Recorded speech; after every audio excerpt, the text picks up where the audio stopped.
Hello, everyone, and welcome back to another week of Sabbath School Nuggets. Now, first, before we begin, I just want to take a moment to thank Seth for walking us through last week's lesson. It was a great study. Now, this week, we're going to examine what Jesus meant when he said, "I am the way, the truth, and the life." Now, our memory text for this week is found in John chapter 1, verse 18. No one has seen God at any time. The only begotten Son, who is in the bosom of the Father, he has declared him.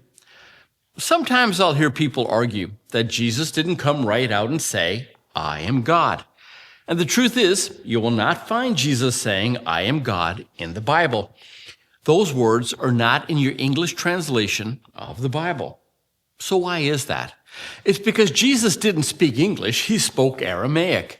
The question we really have to ask is this: did Jesus say anything in Aramaic that could be interpreted as a claim to be God?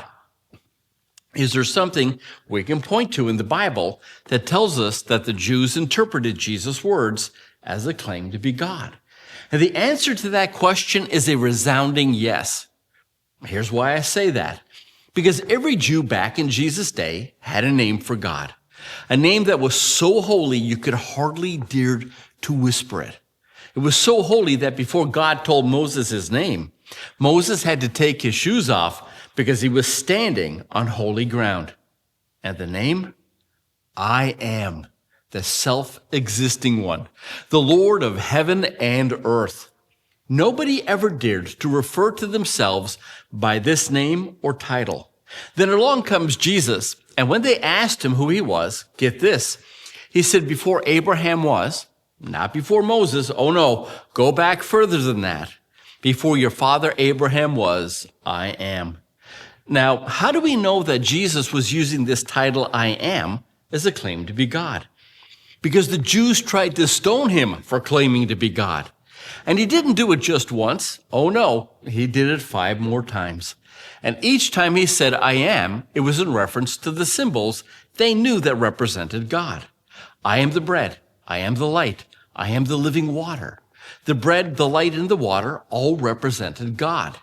This also included Jesus' 7th I am declaration. I am the way, the truth, and the life.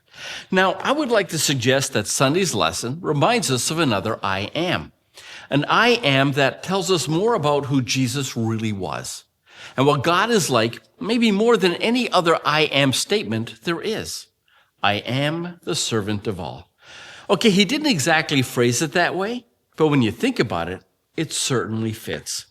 There they are, 12 men sitting around in a room, and they too had an I am statement about themselves. I am greater than all of these. Why, next to Jesus, I'm the greatest of all. And that night, Jesus had something to teach them about being the greatest of all. If you want to be the greatest, you have to become like Jesus and be the servant of all.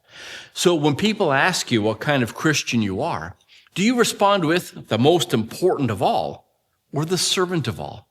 Because of those two I am statements, only one of them will make you like Jesus. Well, that was our nugget for today. Thank you for stopping by. I'll see you tomorrow.